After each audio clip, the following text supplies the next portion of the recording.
Guys, papakita niya yung boobs niya. Teka, te. Anong ano mo? Wait lang.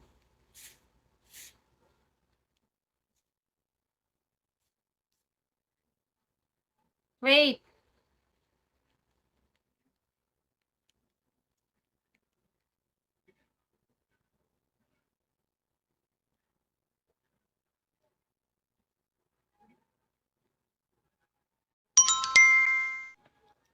Dahil nakita mo?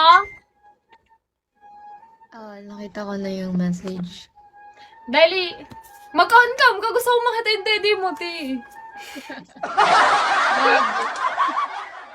Nag-review ako.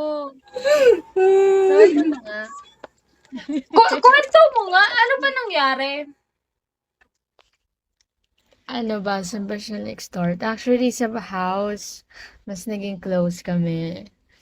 Kasi, di ba broken siya? Alam mo ba yan? Kasi bro, Kaka-break niya lang. puta, tapos pinatulan. And then, Gago ka pala. Eh. hindi. Sorry, wait lang kasi. Let me explain. So, ito na nga. Dalawa kaming girl doon, tapos siya lang yung guy. So, parang kami may alam about dun sa relationship or what. Binigyan namin siya ng advice. So, parang ate-ate, ganun.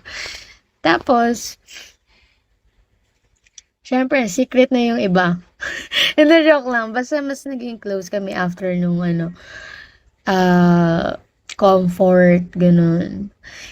And then, ayun, nag-start sa school. Mm.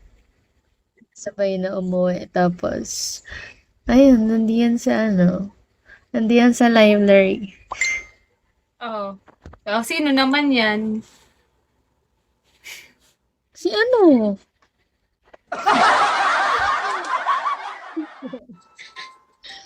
Tapos, sino ba?